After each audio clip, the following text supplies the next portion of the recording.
on Resource Development on proposed Senate Resolution number 692 is hereby resumed. We would like to welcome to the fourth hearing all our resource persons from various government agencies and private organizations. Hindi po hangarin ng ating committee na patagalin ng ating pagdinig, ngunit ang mga taong tiyak na makakapagbigay linaw sa kasong aking tinatalakay kaugnay ng resolusyon na inihain ni Senator Raffy Tulfo ay hindi nakadalo sa mga naunang pagdinig. The committee takes note of a very important development in the case of the DMCI Project Developers Incorporated versus Bernadas et al. Last November 13, last year, the First Division of the Supreme Court issued a resolution regarding its ruling on the motions for partial reconsideration of the respondents and the DMCI on the March 22, 2023 resolution of the First Division of the Supreme Court. Nevertheless, we scheduled this here today to allow the other stakeholders to share their statements and explanations to the committee that will hopefully finally shed light to the case at hand. Ultimately, the committee aims to understand the entire scenario of this particular case and analyze how it can serve as a take-off point to improve our existing systems and procedures. Comsec, can you please state for the record the attendees today? Good morning, Mr. Chairman. For the record, the following resource persons were invited and who are now present. From the Department of Labor and Employment, Attorney Marlon Alban, the Alban, Legal Service. From the National Conciliation and Mediation Board, Deputy Executive Director Teresita Odea. From the National Labor Relations Commission, Commissioner Hernan Ecdao. From the Department of Human Settlements and Urban Development, Undersecretary Gary de Guzman.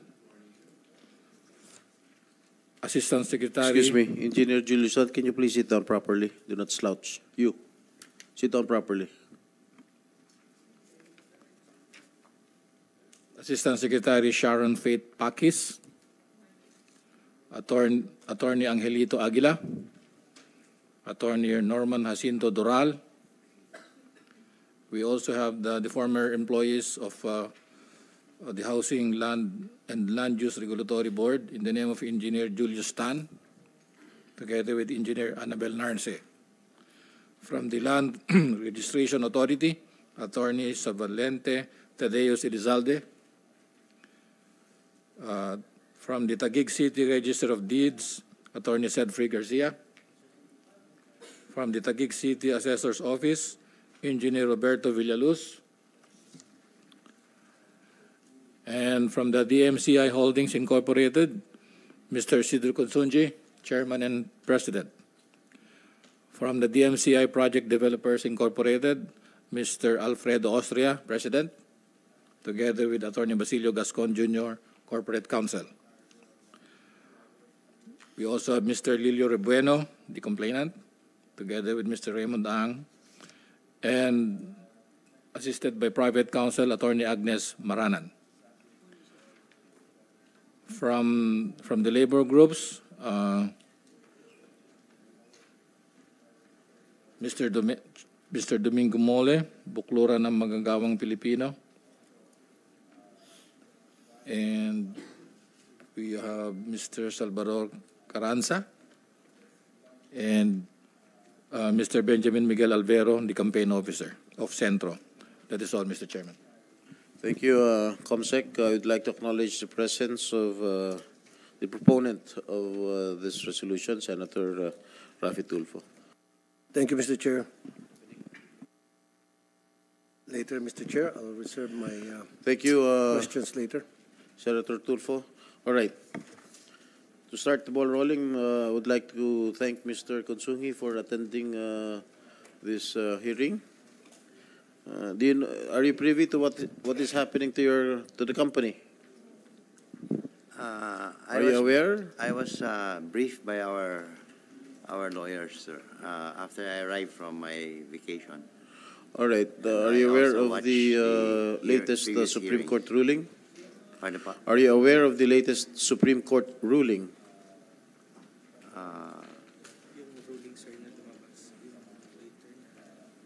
Yeah, I think the Supreme Court amended its ruling from, yeah. Did you read the ruling of the Supreme Court? Yes, sir, I think I'm aware of it. What can you say? I think they levied the whole property. Okay, I will, just for the record, I will just read the dispositive portion of the decision of the Supreme Court. Wherefore, the court resolves to deny, number one, to deny the motion for partial reconsideration of petitioner DMCI Project Developers Incorporated for lack of merit. And number two, grant the motion for partial reconsideration of respondents Nelia Bernadas, Noel Batanes, Eduardo Nonsol, Jose Balde, Elmore Mabatan, and Lilio Rebueno. The March 22, 2023 resolution of the court is affirmed with modification in that respondents Nelia Bernadas, Noel Batanes, Eduardo Nonsol, Jose Balde, Elmore Mabatan, and Lilio Rebueno are entitled to the entire property covered in the transfer certificate of title number 25491, and that the January 4, 2011 order of the labor arbiter in NLRC is affirmed in toto. You're aware of it? Yes, sir. All right. Okay. When did you receive this notice from the court?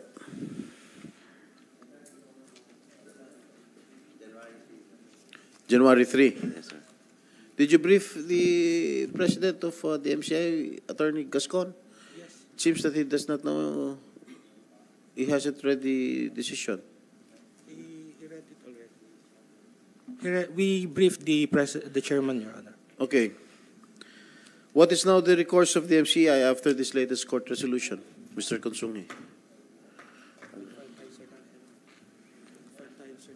I think we filed a motion for reconsideration. How can you file a motion for reconsideration? on This is January 18. already the answer of the first motion for reconsideration. And you cannot file a second motion for reconsideration before the court. Our lawyers believe that it is not a second motion for reconsideration because the second decision was different from the first one.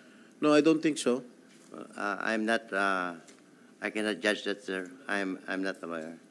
I think this is the answer for your first motion for reconsideration. And by law, and you're a lawyer, I am not, you cannot file an additional second motion for reconsideration in all courts for that matter. Your Honor, we believe that this is a new decision because it clearly overturned its previous resolution. So, as a recourse, we filed an MR motion for reconsideration last January 17, Your Honor, in the Supreme Court. But all right, assuming that you filed again this motion for reconsideration, and based on the Supreme Court ruling that you have lost the case, what is your next recourse? Well, we will. Assuming the Supreme Court again will deny your motion for reconsideration, what is your course of action, next course of action? Your Honor, since if that will happen, Your Honor, kung sakali man po na kung denied po ng Supreme Court yung aming second motion for consideration, our recourse of action is to, of course, sinabi naman po dyan sa resolution na the property belongs to the what you call this, the workers. So we have settled already with the workers. You have settled already with the workers? Yes, Your Honor. How did you settle with the workers? We went to the Office of the Labor Arbiter, Your Honor, and then we... When? September, Your Honor. September 24. As we have mentioned it already, Your Honor, in the previous hearing, we filed it on October 19, 2023, Your Honor. Okay, I'll just go back to my previous question during the last hearing. You were too presumptuous, all right? I mentioned that word, presumptuous, because the case was still pending before the Supreme Court. And you know that the land is being disputed, correct? Yes. And I was asking you, why did you sell this land, itong mga units, habang pending pa yung kaso sa Korte Suprema? Now that the Supreme Court has decided on it, that this entire property belongs to the workers, what now are you going to do with the unit owners? How are you going to settle with the unit owners? Of course, Your Honor. We'll make them whole, sir. Either we return their money or replace the units if we get an adverse decision from the Supreme Court. Have you talked to them? No, sir. Didn't they know before you sold the property? Didn't they know that this land is being disputed? The property was sold way before this issue came. The decision of the Supreme Court is 2023. Yes. We developed it 2015. Nabenta na namin yan bago lumabas yung Supreme Court decision. Po. Mr. Chair, Yeah, Senator very Rafi. clear to me na talagang mahilig gumamit ng delaying tactics itong DMCI. In fact, kanina bago ako bumaba, I was gonna make a statement na sasabihin ko itong si Mr. Consunji is a respectable businessman na pinundan niya yung kanyang negosyo dahil sa hard work, honesty and all. Pero base sa nakikinig ko kanina, lahat ng mga yon nabura. Yung magagandang impression ko about you personally, biglang nabura. That's just my opinion. You don't know when to surrender. Talagang ipupush nyo. And I doubt it na kapag sinasabi nyo nag-MR kayo kahit na hindi na dapat, you will come up with many excuses para ma-stretch talaga to hanggang sa mangkamatay na siguro, pardon for the word, yung mga complainant. That's what you're trying to do. Because you have all the resources na para pahabain to while these complainants doesn't. Now, balik tayo. November, last year, nag-file kayo ng MR. At sumagot ang Supreme Court doon sa MR na pinal nyo. Attorney Agnes Maranan or sino gusto magsalita? Would you like to comment doon sa sinasabi nitong si Attorney Lazaro? Sorry, I call you Lazaro kasi naalala ko, siya yung kayang magbuhay ng patay. Did you know, before I'll let you talk, Attorney Agnes Maranan, alam niyo ho ba, Mr. Consunji, na itong abogado niyo na mimeke, and yet, andito pa rin siya, pinapayagan niyo siya? I was expecting that he will no longer be here after na malaman ninyo na gumagawa siya ng hindi tama na nakakasira po sa imahe ninyong company. Kaya pagdating ko rito, nagulat ako, andito pa rin siya. Kasi if I were you in your situation at meron akong isang staff na gumawa ng kalokohan, sisibaking ko na. Kaya nga sabi ko, gagawa sana ko na napakagandang statement na pupurihin ka. At yung nakikita ko ngayon, yung mga narinig ko, binabawi ko na yung mga gandang impression ko towards you personally. I'm sorry, Mr. Consunji. Go ahead, Attorney. Before that, Senator Rafi, Mr. Chair. I have received notice that the former counsel of Mr. Lilio Rebueno has already withdrawn from the case, and I think they have already a new counsel that will assist Mr. Lilio Rebueno in the name of Attorney Maranan. Who else? Only you, no, Attorney Maranan? Yes, sir. My partners are here as well, Your All right. Honor. Okay.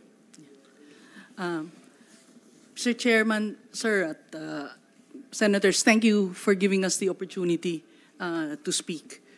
Sir, I'd like to comment first, if I may, on the statement of Attorney Rebueno that they filed a second MR on the ground that this is a new decision. Sir, if that's going to be the argument, then you can file MRs ad infinitum because obviously the decision is always new. but it was a decision on an MR. And the Supreme Court, that is a well-settled rule that you cannot file a second MR. You can try, which is what obviously they did. But the trying is a dilatory tactic because you know very well that you cannot file a second MR. Sir, I think, however, what the MCI failed to mention is that there is not one case, but there are two Supreme Court cases. One which was resolved by the Third Division of the Supreme Court as early as 2022, and that has already become final, sir. So both in this decision of November, which is before, I believe, the First Division, and the Third Division, the resolution in these two separate cases is the same, that DMCI does not have any rights to the property, and that, sir, the resolution which is being enforced by the Supreme Court is the decision of the labor arbiter, which says the title of DMCI, which they obtained unlawfully, at least that's the ruling, should be cancelled. So, sir, yung argument, sir, that nagsettle naman kami, and even that is disputable because, sir, the ruling,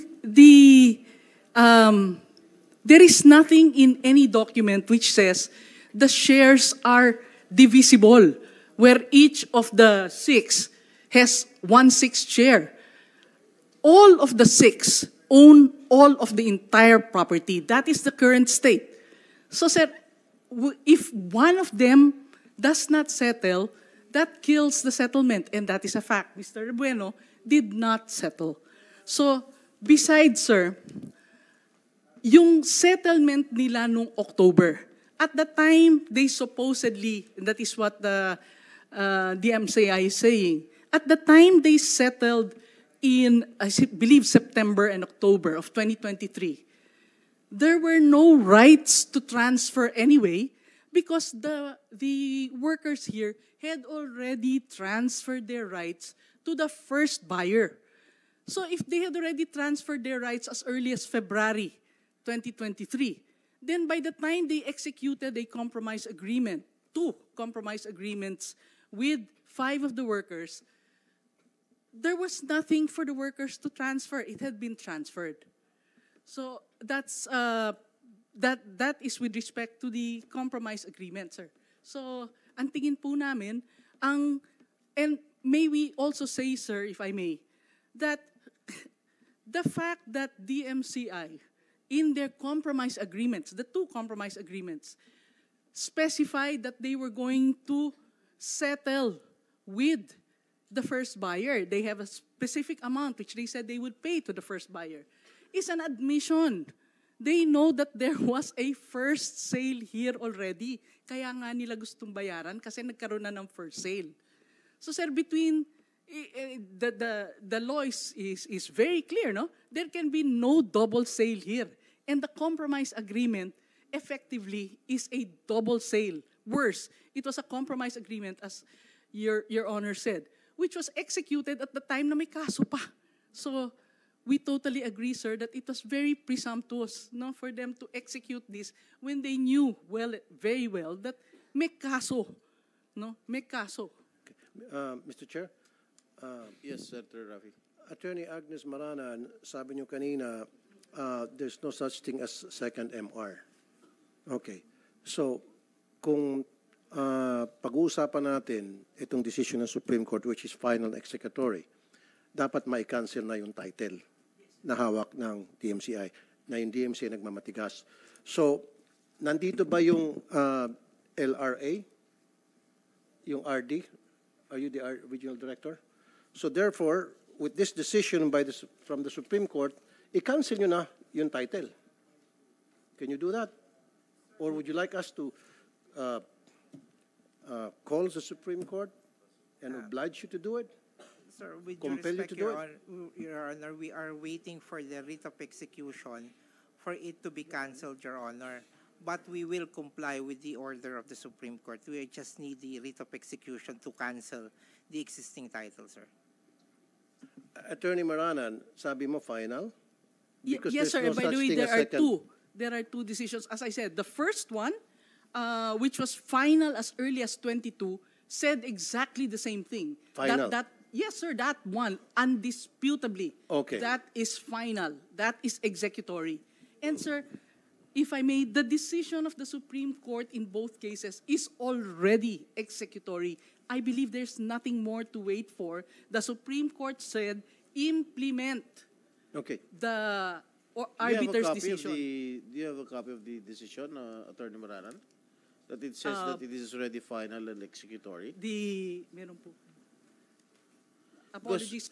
what- Personally, I don't have it. But I have this, that is the November, sir. Meron po kayo. yes, November. Do you have a latest order of the Supreme Court? On the first case, sir, my apologies, sir, I did not bring a copy. But Is on this the not first the case, latest decision by the Supreme Court? that is the latest, sir, on the second case. All right. But on the first case, It it says is it's final. final. And I All right. think even Hold on. Attorney... What about the second case? On the second case, sir, that is the latest resolution. And it is our position, sir, that a second MR, if it was filed, is a dilatory tactic because there is a clear rule. Can you provide us a copy of the first the decision on the first case, Attorney Maranan? Yes, sir. And please read the dispositive portion.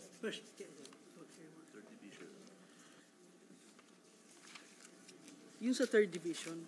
Ito yung...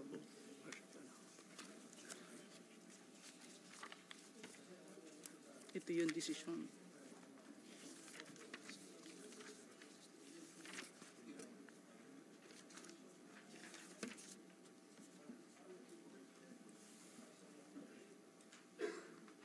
You have it, Attorney Maranan? Yes, Your Honor. I am holding the decision of the court dated, this is in GR number 221978.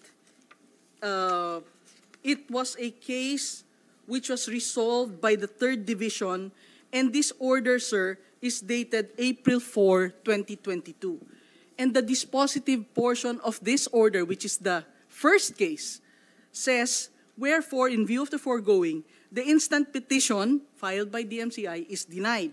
The decision dated June 5, 2015, and the resolution dated December 15, 2015 of the Court of Appeals affirming the April 3, 2013 resolution and the September 26, 2013 order of the LRA in consulta number 5208 are affirmed.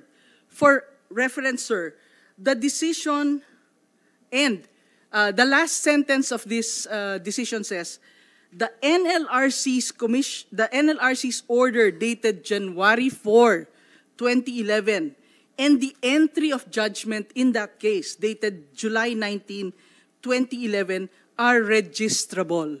Meaning, sir, if they are registrable, they can now be implemented. And as I mentioned earlier, sir, that January 4, 2011 decision of the labor arbiter was very clear. It said the title which DMCI secured should be canceled. Right. Okay, I also have a copy now of the decision of the Supreme Court. Senator Rafi, you still want to continue? Babalik lang ako doon sa aking katanungan kay Attorney Agnes Maranan kasi nasabi nga niya na meron ng final and executory decision sa Supreme Court doon sa isang kaso. Yes, sir. And then you cannot file a second MR to another MR. Yes, sir. First MR. At nagpupumilit pa rin talaga itong DMCI. Meron na akong briefly na magkikwento, Mr. Chair. Sa programa ko po sa Wanted sa radyo for the past 20 years, ang dami ko na pong natatanggap na reklamo sa mga malilit nating manggagawa na sila ay inapi ng kanilang mga amo. So they went to NLRC. After so many years of waiting, na panalunan nila yung kaso, and then pupuntahan yung company.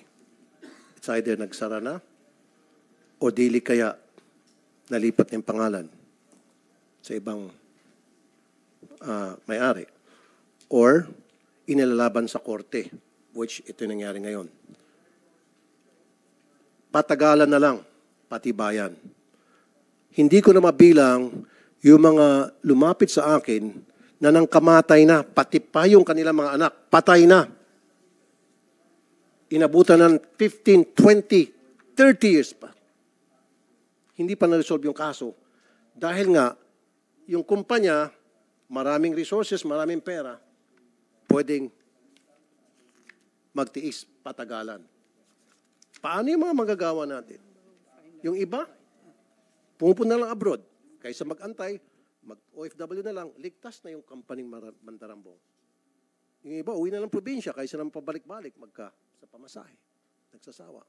And this is what's happening right now. It's a DMCI. Meron na desisyon yung Korte Suprema at lalabanan pa rin yung desisyon na yun.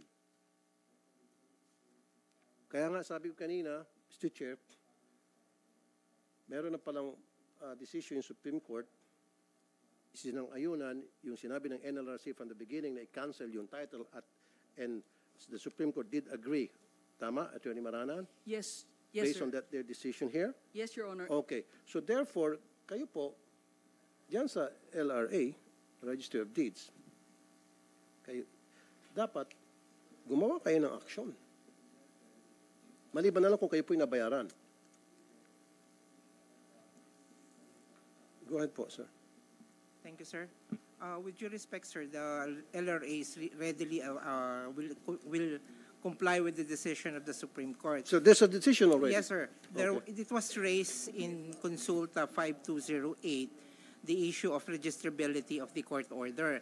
The decision of LRA was to annotate the registrability of the decision. But as to the cancellation of the title itself, we require the writ of execution to comply with that order, sir. That's the only thing left, sir, for us to readily comply. Okay. What's your opinion on that, Attorney Maranan? Well, sir, what is registrable is the order of the labor arbiter, which says that the title should be canceled. And if I may, sir, with respect to the first case which I had just read, we are also holding, and we can submit this to this honorable committee, the entry of judgment in that case. And the entry of judgment says, this was issued on January 16, 2023, and this says that the April 4 decision which I had read has already become final and executory. Might be worth noting also, sir, that when they executed the compromise agreements with the 5 workers, this decision which said the title should be canceled had already become final and executory. Oh, okay. So, narinig nyo, Attorney Garcia? Yes, Your Honor. Our legal attorney, Elizalde, will explain, sir, the Hindi, kaya nga, legal to requirements, legal. sir. Okay, Attorney Agnes Maranan, she just gave a legal opinion on this matter that we're talking about. And so kayo nagbibigay ng different opinion. So magkasulungat ang inyong opinion. So, in other words, kinukontra niyo po yung decision ng Supreme Court. Para sa inyo, hindi sapat pa yun. Kailangan meron talagang naka-state doon na it should be executory. No, sir.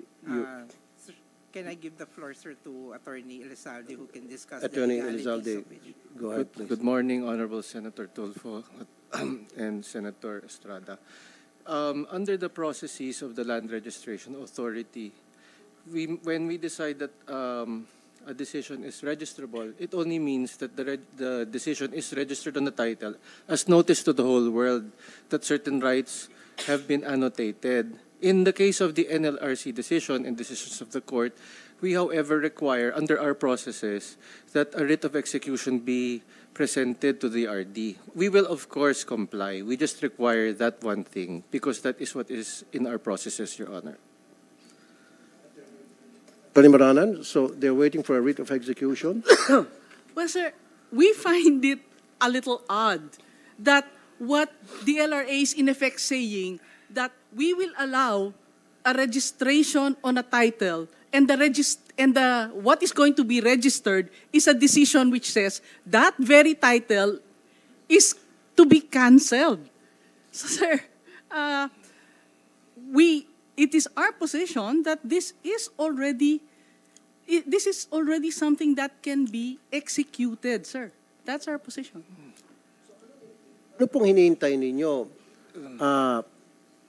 Something that will literally say na from the Supreme Court na kailangan magkaroon na ng writ of execution?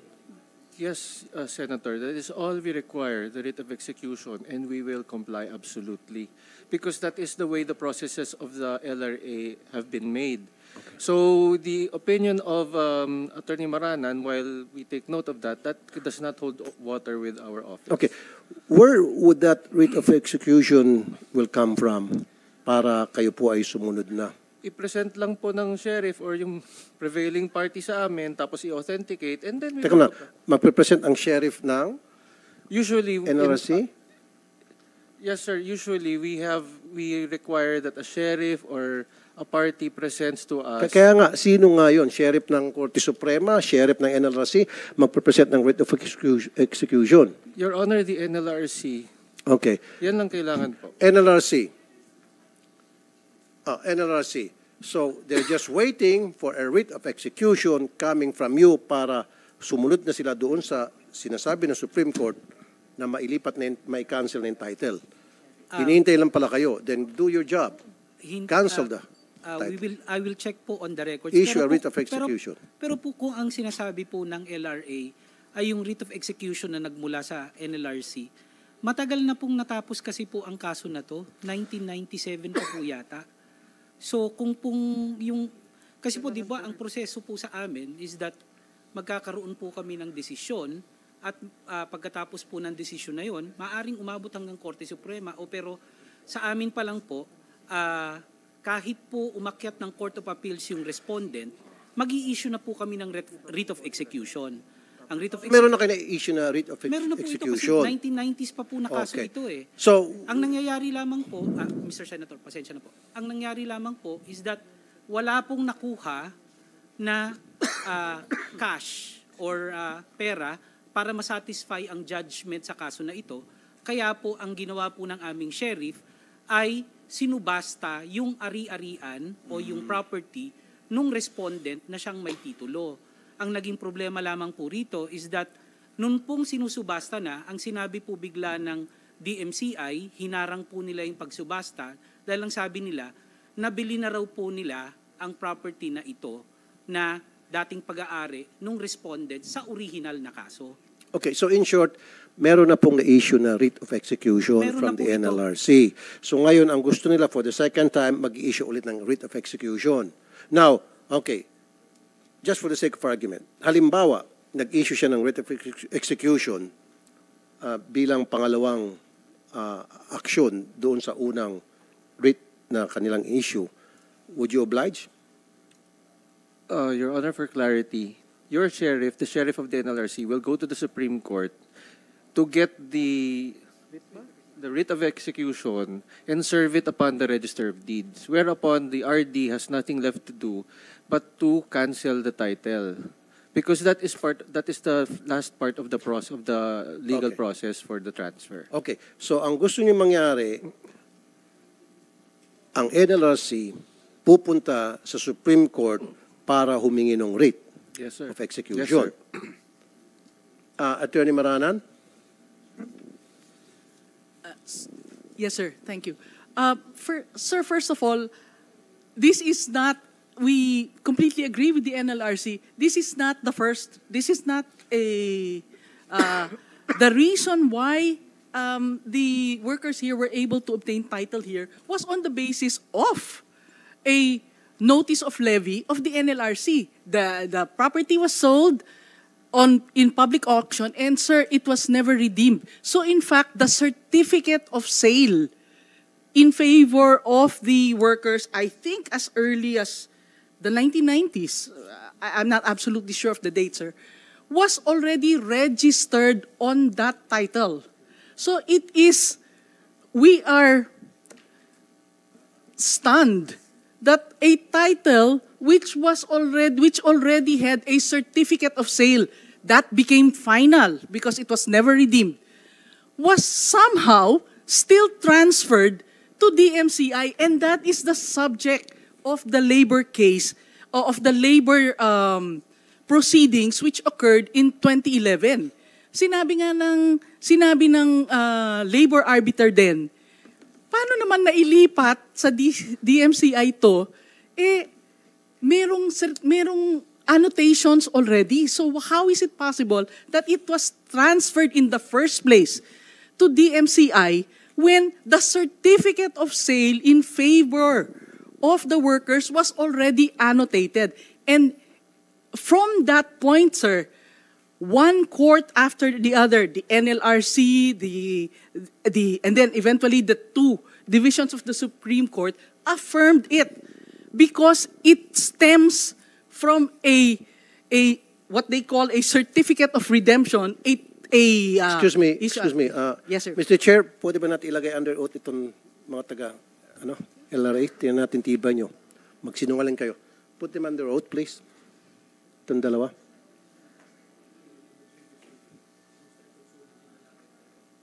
Hindi, yung dalawa, hindi pa ata nag-oath to eh. Nag-oath na ba kayo during the last hearing, no? Yes, Your Honor. Okay, so you're under oath. Subukan nyo magsinungaling ngayon. Subukan nyo. Maluwang-luwang yung kulungan doon sa baba eh. Lalo na ikaw, maluwang. Kasyang-kasya. Ikaw doon. So, go ahead po, Attorney Maranan. Thank you, sir. So, sir, by my records, at least as of 2011, sir, klarong-klaro na yung ruling ng NLRC on the basis of this writ of execution, actually notice of levy, na it belongs to the workers. Sinabi ng Supreme Court, sinabi ng NLRC, bakit nyo nilipat?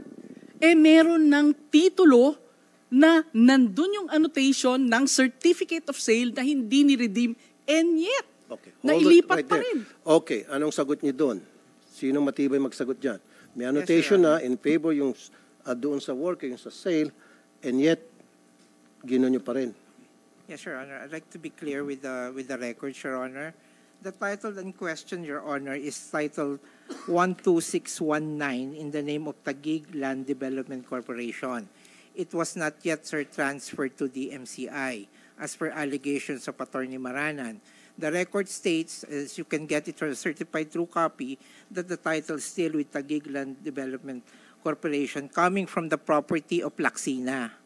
So it was transferred to Taguig. Now, the annotations at the back, I'm just running this based on records, ma'am, because I only assumed office last May 2023. So based on record, it was only the only annotation at that point was the notice of lis pendens annotated. The document was dated February 23, 2009, and it was annotated or inscribed in 24th of February 2009. Then the next transaction was a consulta raised by the RD in 2011, wherein the resolution of the resolution of LRA is consulta number 5208, and that is where I was basing my decision based on the consulta decided by LRA. Based on records, ma'am, the next transaction was entry number 2012-008680, wherein a court order was issued by Honor Toribio E. Ilao. Now, the next transaction would be the annotation of a master deed. No transfer yet has been made over the property to the MCI, Your Honor.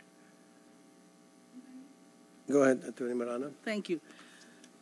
Sir, I think the operative title here is not the title which was issued to DMCI because or if you want to be technical, the title which was issued to Taguig Land Development Corporation, which it's a matter of public record, has already been, I think it has already been either bought out or merged with DMCI. Okay? So, I think the safest way to put it is that Taguig Land Development Corporation is now solely within the control of DMCI. And sir, that's precisely why it is DMCI which was filing the cases in the Supreme Court, not Taguig Land Development Corporation. Sir, if I may, it is very convenient to refer to the annotations in the title of DMCI. But what we are referring to is the original title, which was in the name of Lacsina, and that is TCT number 25491. Sir, if you begin with the title, I don't have it with me, does it not say that TCT 12619, which is the title you're referring to, did it originate from the cancellation of TCT 25491? See? So the title, which is in dispute here, which is the operative, the one which is significant, is the first title, TCT 25491. Because what are the annotations on that title? The certificate of sale in favor of the workers was annotated on 25491. Therefore, it should not have been canceled in favor of Taguig Land Development Corporation because it had already been the subject of a certificate of sale that was never redeemed. The cancellation made was by Attorney Rotacio. It was not I who canceled the title from Lacsina to Taguig. Attorney Rotacio. He's a deceased RD of Taguig City, sir. So, yung ginawang pag-desisyon ni Attorney Rotacio para sa iyo ngayon ay mali, pero wala na siya. Sir, if I may, sir, the annotation at the back of the title, if there is no, whatever annotation it is, whether that is an involuntary transaction, if it is not a TRO or a status quo order, the RD can transfer. However, sir, such transfer will carry over whatever annotation it may have on the previous transaction, on the previous title, sir. That is how we do it in the registry, sir. The annotation, if there is no a hold TRO ordered by the court or a status quo order, the RD may transfer, but the annotation on the previous title must be carried over on that succeeding title, Your Honor.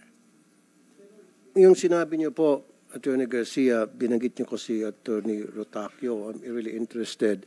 So yung ginawa niyang desisyon noon, nung siya pa'y nabubuhay, do you admit na meron pagkukulang siya doon, may pagkakamali? Sir, I think I should better get the documents first, the physical documents, so I can study whether there was So you should have gotten it by now. Alam mo naman, magkakaroon tayo ng hearing Yes, tungkol sir. dito. So dapat meron ka ng kopya ng dokumento Sir, ngayon. we are trying to get the physical documents, Your Why? Honor. Bakit? Because, Ba't wala kayong physical document na yon? sir, the Register of Deeds transferred from one office to another. Therefore, sir, the documents were left on a separate area because the Oo nga, RD pero we office have can no we've longer been having this accommodate. hearing for a long time. Nakailang hearing na tayo. Yes. At alam nyo, yung dokumentong yun ay very important. So sana, hinanap nyo na yun at dala nyo na. Yes, sir. Well, we are Mahirap still- kasi ito, itutulak mo si Attorney Rotacio at patay deceased na. So kaya tinatanong kita, para sa iyo, yung ginawang desisyon ni Attorney Rotacio ay mali ba? Sabi mo, you still have to see the documents. Sinambit mo na rin ng pangalan niya. Sana meron ka ng dokumento patungkol doon. Sir, the transfer was not something I anticipated to be questioned, Your Honor. Why not? Pinag-uusapan natin dito tungkol dun sa ano. Yes, sir. But, Your Honor, rest assured that I have already started asking my records officer to locate the certified true copy since last year, Your Honor. Attorney Maranan? Thank you, sir. Sir, as Attorney Garcia said, even assuming if there is no TRO, Excuse me, Mr. Consunhi, please, huwag kayong matulog dito. Please, wala kami binibaby dito. Hindi porket bilyonaryo ka, tutulugan mo kami. Don't do that. Pambabastos siya. Hindi pa ako natutulog. No, nakita kita, tutulog kayo. Huwag ka. Meron dito mga naapin na empleyado na napakatagal na. Tapos ngayon tutulugan mo para kayong naging sarcastic dito. Huwag. Bastusan yan. Huwag mo kami bastusin dito. You don't have the right. Kahit na bilyonaryo ka, hindi ka exempted. Okay? Magpakatino ka. Gumising ka. Dilat mo mata mo. Go ahead, Attorney Maranan. thank you, sir. As Bigyan natin ng coffee. Comsec, bigyan natin ng coffee. Anong gusto niyo? Black or cream? Okay, bigyan. para magising to. Go ahead, Attorney Maranan. We agree with Attorney Garcia that if a title is canceled and transferred in the name of another of the new registered owner, then the annotations on the previous title should be included in the new title. It should be carried over to the new title. What were the annotations that should have been carried over to this new title of DMCI, of Taguig Land Development? The annotations which should have been included is one, the notice of levy, which was annotated on 16 March 2006, the certificate of sale, which was annotated on 3 June 2009, and I do not know if there was an annotation that there was no redemption on the certificate of sale, and therefore it had become final in 2010. May we know, sir, if those annotations were carried over to the Taguig Land Development title, which is TCT 12619? Those should have been the first annotations on the title. Can I be given a little time to locate that mother title of 12619? Sir, it got mixed up with the records, Your Honor. It got mixed up, sir. But I have the title of that one too. You have the title, okay. So I'm just gonna locate for it. You have to locate it. For the meantime, while you're trying to locate it, Attorney Garcia. Yes. Yes, Your Honor. Okay.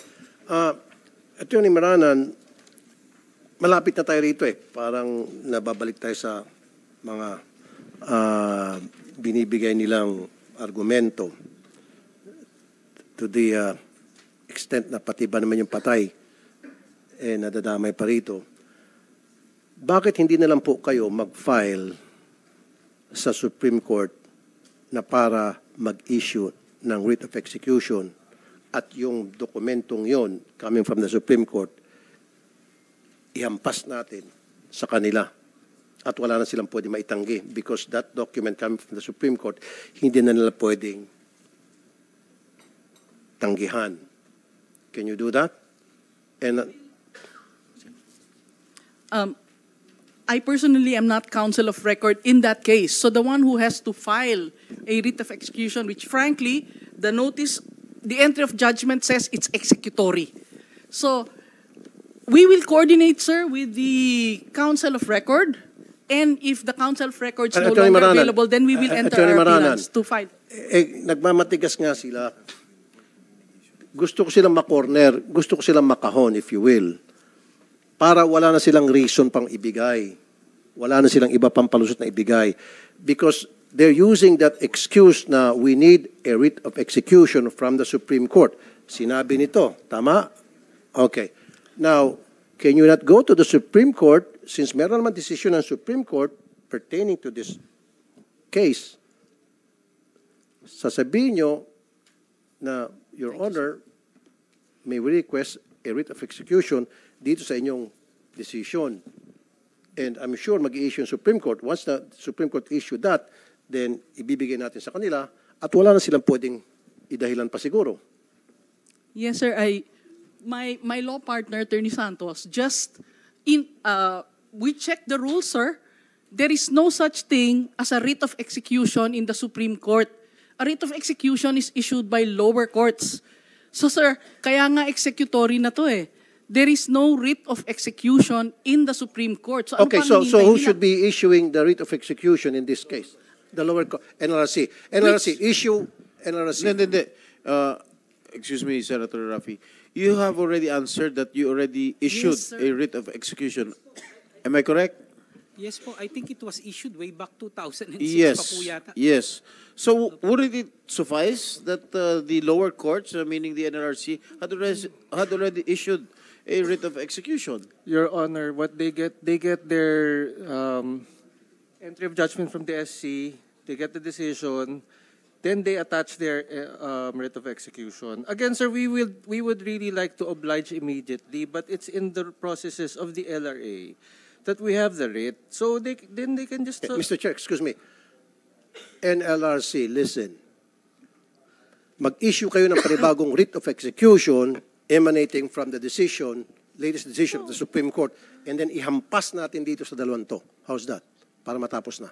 Sige po, dalhin ko po rin sa arbiter na nag-iisip Exactly. ng kasong ito. Gamitin nyo itong desisyon ng Supreme Court, mag-issue kayo ng panibagong writ of execution kasi yung dating writ, hindi na ino-honor. Okay? Issue another writ, naka-attach itong decision ng Supreme Court, ibigay sa kanila. Now, pag nangyari yon, ano action nyo? Sir, we will comply with it, Good. Your Honor. Tapos ang boxing. If I may, Mr. Senator. Ganito po, no, ang nakakapagtaka lamang po, kasi po ang NLRC po, Sir, excuse me. No, ayokong pahabain na to. Sige po. Yung kinakahon ko na nga sila eh. Ngayon binibigyan mo sila ng another exit. Reason na para pahabain pa to eh. Siyempre, magsasalita ka, meron silang pangkontra tuwing magsasalita ka. Para wala silang masabi pa, sasabihin mo, yes, we will issue a writ of execution base dun sa desisyon ngayon ng Supreme Court at ibibigyan natin sa kanila at kasasabi lang niya, oo. Tapos. Sige po. Okay. When can we expect you to issue the writ of execution? Ang kaso po, itong kasi ay nasa labor arbiter po. So, ipaparating ko po sa labor arbiter ang... Do you have a timetable for it? Pagkarating ko po ng opisina, sasabihan ko na po sa kanya kaagad. Please inform this committee Sige po. the course of action that you will take. Sige po. For the second time, Attorney Garcia, so once Yes, na Your nakapag-issue na siya ng writ of execution na hinihiling nyo, then tutuparin nyo na Yes, Your Honor. na yung pagka-cancel Yes, ng Your title. Honor. Okay, tapos na. Sir. O, dugtungan mo pa, baka lalo tayong mapapahaba, Attorney Marana. Okay na. Pwede, sir. Ang fear lang po namin, sir, is kung gumawa po ng alias writ or second writ of execution, baka naman ho, yun ang sasabihin nilang bago at iaakyat na naman ho kung saan-saan. Okay. Whereas po, as I understand yung sinabi po ni Attorney Garcia, ang kailangan nila is the original writ, certified true copy, Okay. yung notice of judgment, at saka Okay. yung decision ng Supreme Court.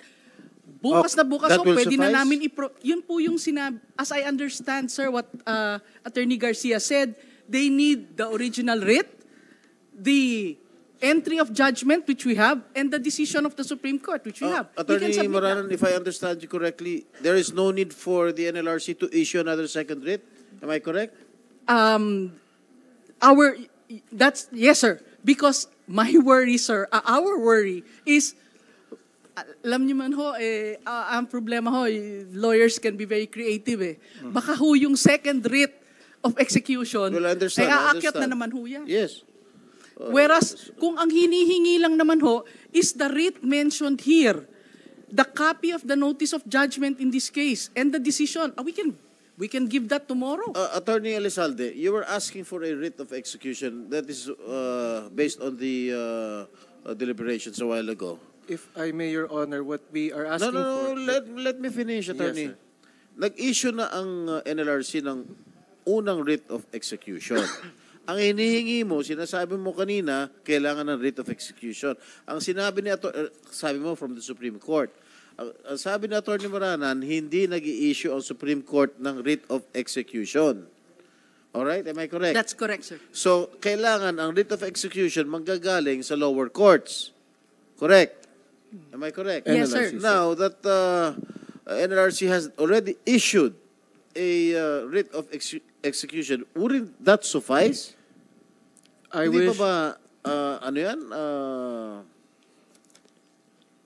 Sufficiente yun? I would wish that were sufficient, Your Honor. But what we require is a writ of execution from the NLRC based on the decision of the Supreme Court.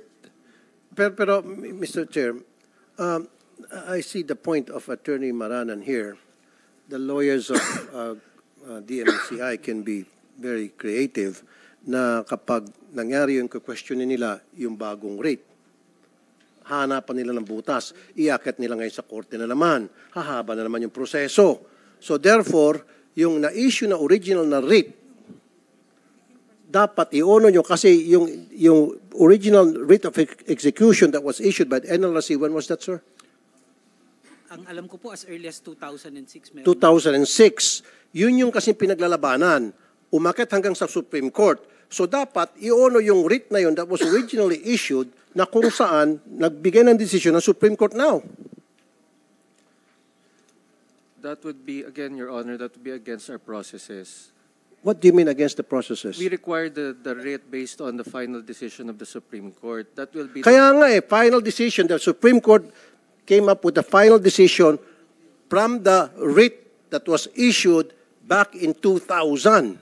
I cannot change the procedure, Your Honor. What we require is a second writ based on the decision of the Ang Supreme Court. problema nga, na intindihan ko concern ni Attorney Maranan, gagawa to ng mga legal maneuver na para mapapatagal na naman tayo, magpapile na naman sila ng mga kung ano ng MR sa korte questioning that second writ. Your Honor, because there was a case filed and this went all the way to the Supreme Court, so what we are talking about is a second writ. Otherwise, we would become liable ourselves. Attorney, listen. Yung original writ of execution that was issued back in 2000, yun yung pinaglalabanan, yun yung kinukontest nga nila. Tama? Hanggang sa umakyat sa Supreme Court. Ngayon, sabi ng Supreme Court, tama yung writ na in-issue noong 2000. So, bakit pa mag-issue ng panibagong writ na naman? Nabibigyan nyo ng pagkakataon itong DMCI na gumawa ng legal maneuver na para mapatagal na naman ang kaso. Sir, what the question there which went to the Supreme Court was not the lawfulness of the writ, but the decision of the NLRC. That is why we require... Kaya nga, yung NLRC issued already a writ. Go ahead po, Commissioner Nick. I was about to state po kanina, Mr. Senator, Sir Chair, na ang NLRC po kasi, kahit po naiakyat sa Court of Appeals ang kaso, nag-i-issue po after 30 days paglabas ng entry of judgment ng Commission ng writ of execution. Opo.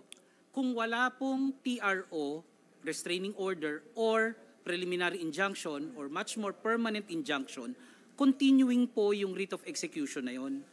Ang hindi po namin maintindihan, bakit in the meantime, hindi po ginawa ang pag-execute nung writ of execution na yun, na nagsasabi na i-cancel na yung titulo at ilipat na po rin sa pangalan ng mga nagwagi na mga manggagawa. Okay, maliwanag na sinabi ni Commissioner Nick daw.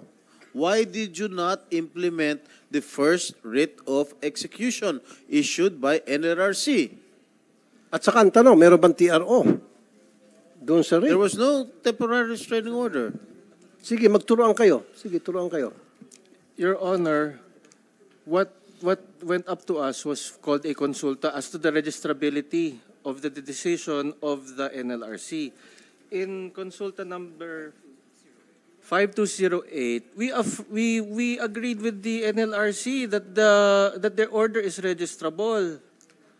Hindi ho kami kumontra. Attorney Elizalde, Yes, sir. Huwag kang lumayo. Ang pinag-uusapan na natin dito ay yung writ of execution that was issued by NLRC para makancel na po yung title. Ang sinasabi nyo, mag-issue ka ng panibagong writ, disregarding the previous writ, para gagawin nyo na yung tama para makancel na nga yung title. Ang sinasabi ni Attorney Maranan, binibigyan nyo lang ng pagkakataon, itong DMCI, binibigyan nyo sila ng leeway na para makapag-file ng kung ano ng motion, mapatagal yung kaso. So, meron ng writ na na-issue ang NLRC at hindi question yung writ na yon, hindi nag-TRO, nag-file ng TRO. So, lumabas yung desisyon ng Supreme Court patungkol doon sa desisyon ng paglabas ng writ. Then why do you need another second writ? Your Honor, because... Sabi mo meron kayong policy. Yes, sir. Show us that policy. Nasaan? Show us. Nasa procedures ho ng... No, kaya nga show us that procedure in black and white na nagsasabi na kailangan merong second writ. Show us. I do not have one with me. No. No, kung wala ka may pakita, then you're lying to me and I'll hold you in contempt. You're lying. Gusto mo makulong? Your Honor, No, sabi mo, huli ka na eh. Sabi mo, that's not part of your procedure. Kailangan mag-issue ng second writ because that's part of your procedure. Where is that procedure? Where does it say doon sa procedure ninyo sa LRA na gano'n nga dapat ang sistema? Show me. Pag wala ka na ipakita, nagsisinungaling ka, pakukulong kita sa baba. I do not have a copy, Your Honor. Why? I did not bring any. Then call it. Call somebody. Call them. Right now. I'll give you 15 minutes. Make a phone call. I'll check, Your Honor. Thank you. Call. Sige. Nasaan yung procedure na yun? Kasi pag may nakapakita ka ganun black and white, then it's a different story. Pag wala ka may ipakita, pakukulong kita sa baba. Sige. Call them. Hello. All right, just turn off your mic, please. All right, while waiting for the... Mr. Chair, dapat yung eksakto na kasabi na kailangan may second writ. Kasi yun ang binibigyan palusot eh. So, Commissioner Nick daw, abogado ka, no? Opo. Yeah. So, as far as I understand, during doon sa mga sinasabi mo, no? So, they should have implemented the first writ of execution. Am I correct? Opo. Dapat na. Hanggat But they wala- did not. They did not implement. So, in your case, in your opinion, you do not need to execute another writ of execution Kung ako po ang personal based ko po na on opinion, the yes po. Supreme Court decision. Personal ko po na opinion, hindi na po kailangan. Kasi kahit po umandar po ang kaso sa Korte Suprema, maaari pong i-implement pa rin yung aming writ of execution. In the Which they absence did of- not. Yes Which po. they did not do. Yes po. All right. So, in your own opinion, as a commissioner of the NLRC, you do not need to execute another writ of Na execution. mag-issue po Mag-issue ng panibagong- ng writ of execution. All right. Maliwanag. Kasi Mr. Chair, nakikita ko, pati itong LRA, pinaikot-ikot tayo. Yung kagalingan nitong LRA sa pag-ikot-ikot at kagalingan nitong DMCA sa pag-ikot-ikot, pinagsama mong dalawa, bingo. Talagang wala tayong patutungan dito.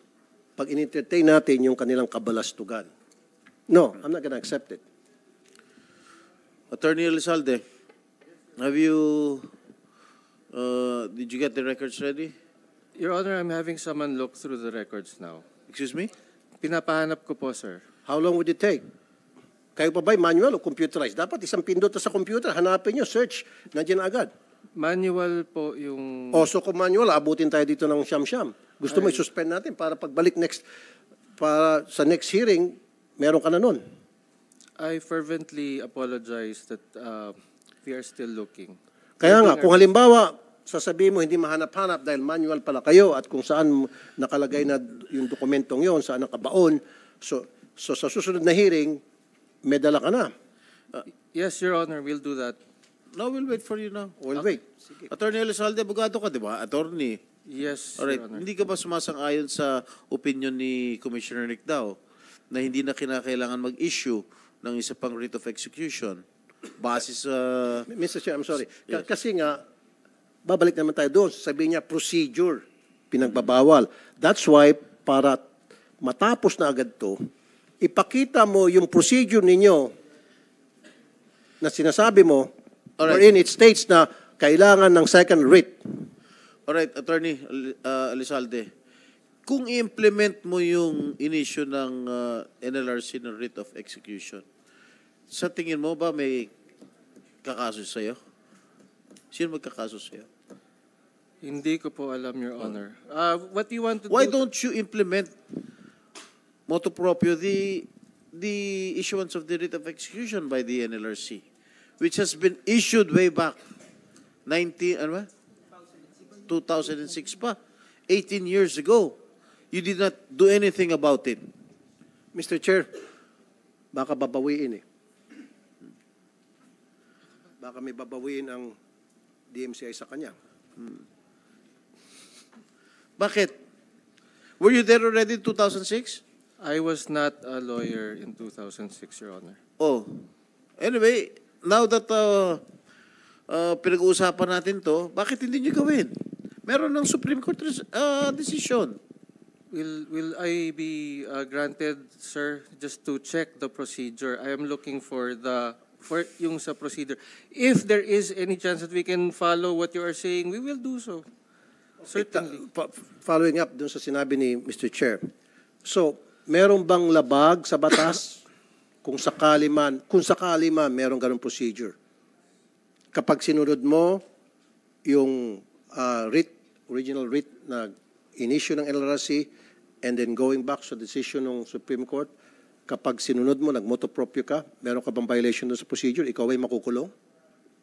Your Honor, alamin ko muna. I really need to see the document that we have there first so I can make You should have come here prepared already. You knew that we were going to have a hearing. Last year, during our last hearing, sinabi ko, January 24, mag-hearing tayo. Oh, you're trying to delay the proceedings here. So, ilang minuto na? I think 50 minutes na. Wala pa rin yung procedure? Marami pa mga resource persons na pwede tanungin dito. What's the procedure? Hindi pa po nagre-reply yung tinawagan ko sa office. You see, Mr. Chair? Gumamit ka kasi ng procedure. Ngayon, corner kita, nakahong kita. Sige. Palusot pa more. Kala mo, malusutan mo kami. Sige. Pag wala ka maipakitang procedure, nagsisinungaling ka, baka I'll hold you in contempt, baka makulong ka sa baba. Because ayaw namin nagsinungaling dito. Ayaw namin pinaikot-ikot kami rito. Na magsisinungaling ka sa amin, nagsisinungaling kayo sa taong bayan. Kanina pa kayo nagtuturuan, kanina pa kayo nagbubulong-bulungan eh. Isa sa inyo, nagsasabing, ikaw yan. Yung isa, hindi, ikaw yan. So, nasaan yung procedure? You called somebody. Who did you call? Yung records officer po namin. Okay. What did you ask your records officer? The rule?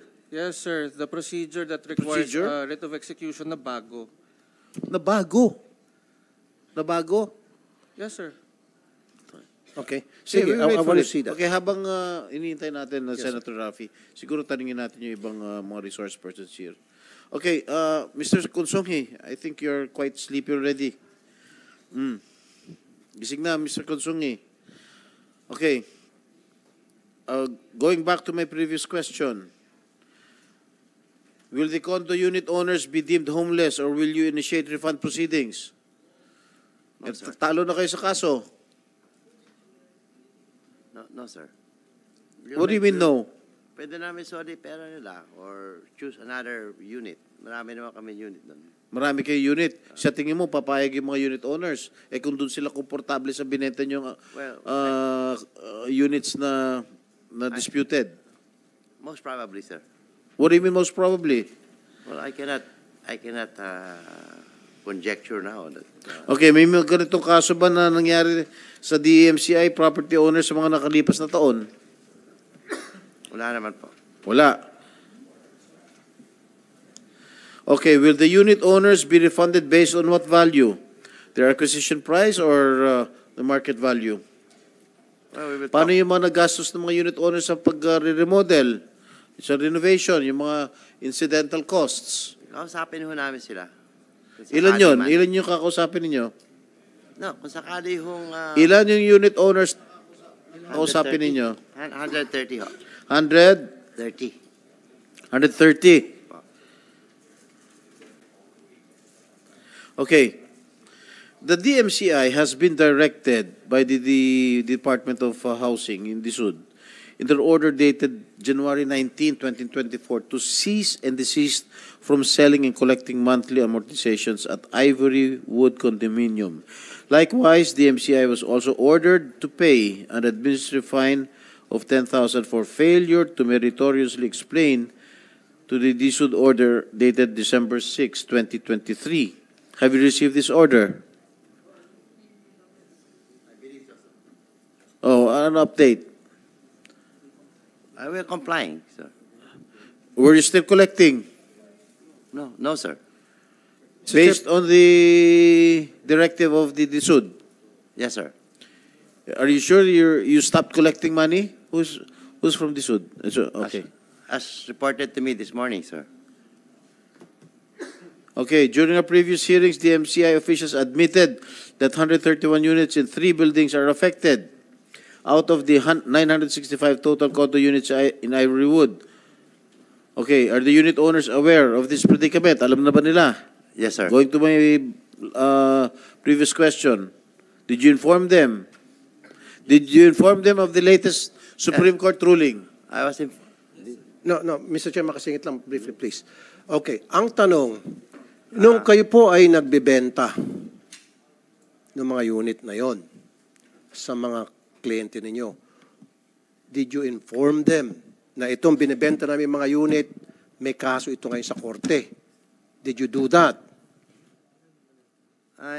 Naging honest ba kayo doon sa inyong mga kliyente? I'm not aware of the details at the time, sir. No, ikaw ang may-ari. Dapat aware ka na merong kaso to sa korte at nagbebenta ka, sana man lang you have the decency sandali lang, to tell your client na, oy, mga client, itong mga binibenta naming unit, may kaso sa korte to then let your client decide whether to pursue in still buying the unit or, may kaso pala sa korte yan, ayoko na. I was not aware of the situation. Okay, you were not aware, but your people who were aware because probably hindi ka sinabihan. No. So dapat yung naging polisiya ninyo maging honest sa inyong mga kliyente. Sinabi nyo sana sa bawat kliyente na binentahan ninyo, may kaso ito, itong binibili mong unit, may kaso sa korte na baka mababawi ito sa iyo. Baka mapurnada to. Would you still go ahead and buy it? Pag sinabi ng kliyente, bahala na, okay, kasi mahal na mahal ko kayo sa DMCI, napakagaling nyo, bibilin ko pa rin yan kahit na may kaso, then so be it. Or the client will say, hindi ko na bibilin pala yan, may kaso yan . Ganun dapat ang ginawa nyo. Naging dishonest kayo. May tinago kayo sa kliyente ninyo. Ngayon, pwede kayo demanda ng kliyente ninyo. Maabala sila. Malaking abala sa mga kliyente nyo ito. Mr. Consungi, as sinagot mo kay Senator Raffy, you were not aware. You have a multi-billion company and you own that company. Ibig niyo ba sabihin, hindi niyo nalalaman kung ano nangyayari sa kumpanya ninyo? I'm the chairman and I do not dwell into management issues. And as far as I'm concerned, nobody flagged that there was an issue. I was aware. Nobody? Flagged. Nobody informed. I was aware that there was a Senate hearing when I was on vacation in South America. Prior to that, I was not aware of any. Didn't you inform the chairman of the sir? problem? Attorney Gascon, did you not notify the owners of the company? Okay, Mr. Chair, ako mag-question. Sino sa DMCI ang nagsasabi sa mga customer prior to selling the unit kung anong sitwasyon nung ibinibentang unit na yon? Who will that responsibility fall on? May sales po, sales department po. Okay. Nasaan yung sales ninyo? I would like to clarify what the Honorable Senator mean, Na kapag nagbenta kayo ng unit, bago kayo nagbenta ng unit ninyo, sinabi nyo dapat sa mga customer ninyo na, customer, itong binibenta naming unit, itong property dito, merong kaso. Para yung inyong customer, mabigyan nyo ng desisyon o option whether bibili pa rin siya o hindi na.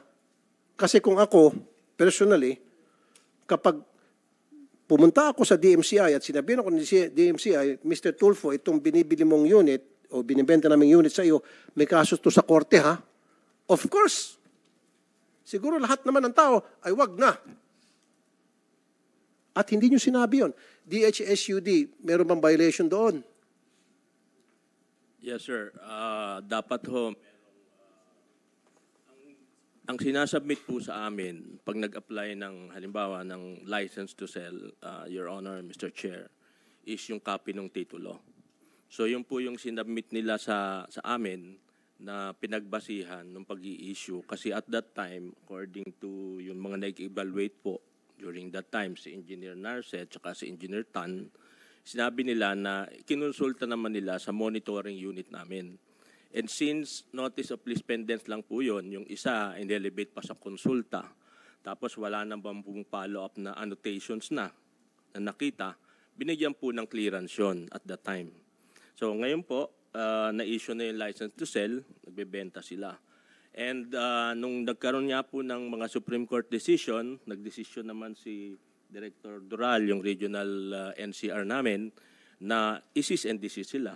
Kasi meron na nga pong Thank you, if I may, Supreme Court Senator decision. Rafi, with the indulgence. O, Engineer Tan, ikaw ba nag-evaluate ng application ng development permit ng DMCI? Yes, Your Honor. How did you evaluate it?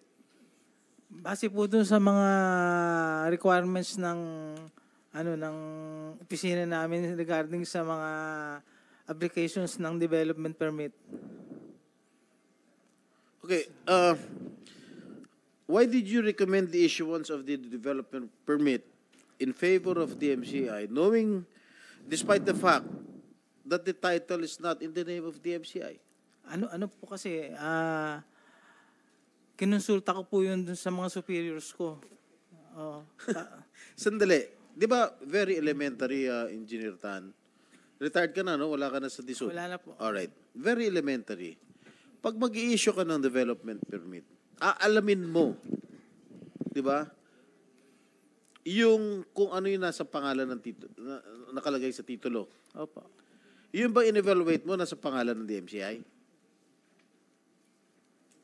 Hindi ko na Yung po titulo? Ha? May amnesia ka na? Ha? Bakit? Bakit ka nag-issue ng development permit in favor of DMCI na wala sa pangalan ng DMCI yung titulo? Ha? May merger po kasi sila nung Taguig Land. O kaya nga. O assuming. Saka may copy po ng deed Okay. of absolute sale. Are you aware, ikaw ba, alam mo ba na may kaso itong lupang ito? During that time when you evaluated it? Meron pong lease pendants. So, ang ginawa ko nga po, kinonsulta ko po dun sa mga superiors ko. Bago ko po evaluate. Sino superiors mo? Si akin pong head, si Engineer Annabel Narce, saka po si Director Tan. Director? Tan. Hindi ikaw. Ano mo yun? Ay, wala po. Hindi po ako O related. ano masasabi mo, Engineer Narce? Sure. Yung ini-evaluate po namin yun, technical evaluation. Nakita Remove po your nam- mask. Hindi maintindihan. May annotations po yung title. So, Anong annotations na nakalagay?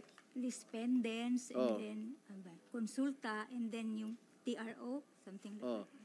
So, mga ganyan pong legal issues, nire-refer po namin yan sa legal namin. Sa legal? Opo, in Ano yung sinabi Monitoring ng and legal? Education Division. And then, ang legal po ay nag-i-issue sila ng clearance. Yung clearance po nila states that we can proceed with the processing of development permit. So, compliant naman po yung project sa technical requirements, and then with the clearance of the monitoring unit, we endorse the we forward the application po to our regional Sino sa officer legal po. na nag-approve sa inyo? May monitoring Nagsabi sa inyo clearance na po yan. ituloy ninyo? May monitoring clearance po. Okay, meron ba kayong kopya ng deed of sale? Meron, sir? Meron ba kayong kopya ng deed of sale? Yes. Ng Taguig Land tsaka DMCI?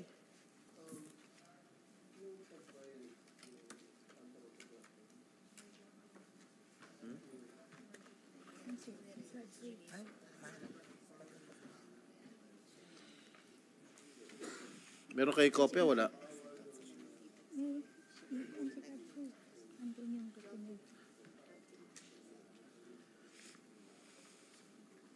Sabay-sabay ba kayo nag-retire? Kayong dalawa? 2019. Ongoing yung kaso? Ongoing kaso ng DMCI? Nag-retire ka? Engineer Narce, kailan ka nag-retire? 2021, sir. Mandatory na po yun. Ikaw, ba't nag-early retirement ka? Ha? Ba't ka nag-early retirement? Kasi po, marami po akong sakit. Marami utang? Hindi po, marami po akong sakit. Marami kang sakit. Ikaw, engineer, Mandatory na po, sir. mandatory 65. retirement Opo. at the age of 65 po. 65. Opo. Ikaw nag-early retirement. Opo, 660 po. Hindi ka naman inalagaan ng DMCI. Hindi po. Sa mga sakit mo, hindi ka inalagaan ng DMCI. Hindi po. Okay.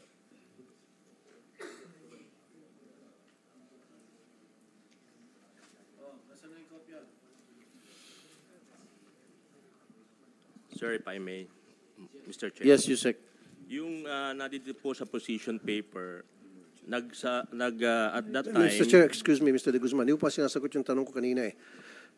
May violation ba ang DMCI nung magbenta sila ng kanilang mga unit, hindi sila naging honest sa kanilang mga kliyente, sabihin na meron itong kaso sa korte?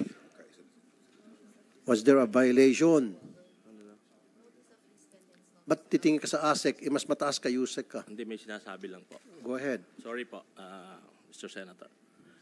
Posible po magkaroon ng violation yun. At anong klaseng violation yon? Kasi kailangan po maging transparent ka doon sa mga... Exactly. affairs mo. Yun yung pinupunto ko.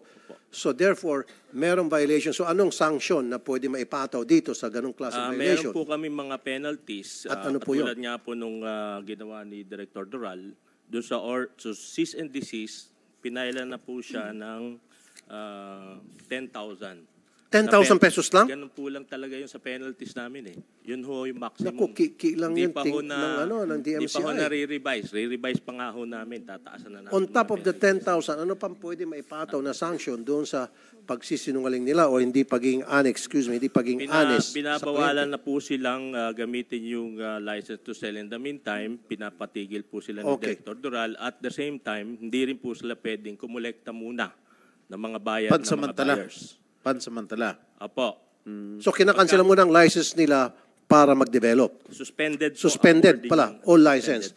So ibig sabihin, hindi muna makapag-develop. Hindi, makapagbenta po. Develop na po yung okay, project. makapagbenta doon na sa property na yun o sa lahat? Sa property na, sa Yung project po na involved. Sa disputed... The disputed property.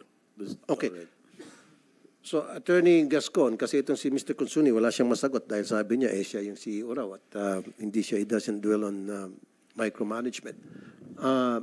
Attorney Gascon, Yes, Your Honor. yung hindi pagiging honest ninyo sa inyong mga kliyente, sabi nila, meron na kayong cease and desist order Yes, Your Honor. at hindi dapat kayo pwedeng mangolekta. Yes, Your Honor. Sabi mo kanina, hindi na kayo nangolekta. So yung mga taong bagong pasok lang o nagmamonthly pa lang doon sa inyong mga unit, in-stop nyo na yun. Yes, Your Honor. Ipapastop po, sir. I-stop. Since when? Kailan ba na-issue yung cease and desist order? January 19? 22. Dated January 2022. Oh, kahapon. 2024. So I 2 think, days Mr. ago, Chair, 2 days ago only? 2 days ago lang? Kasi pinag-explain muna po ni Director Doral noong December. Nag-file po sila ng explanation, sworn explanation. Hindi po satisfied si Director Doral. So, pinutawan siya ng 10,000 na penalty at the same time, cease and desist from selling and 10,000 collecting. administrative fine lang to, no? Opo, administrative Yun ba fine. maximum? Oo, sa graduated namin ng penalties. Pero 2014, Yusek De Guzman, listen, look at me. Pero di ba, nalaman nyo na to from the start na merong kaso sa korte? Ayan, sinabi na mismo ni Engineer Tan. Alam niyo yun, aware kayo. na nagbebenta sila ng unit despite the fact na may kaso sa korte, bakit dapat doon pa lamang nag-imbestiga na kayo? Hindi na kayo naghintay pa ng magkaroon ng hearing at marinig nyo sa amin na meron palang ginawang violation to. Dapat, motu proprio, kayo na agad nag-issue ng cease and desist order noong pa man. Bakit January 20, a few days ago lang?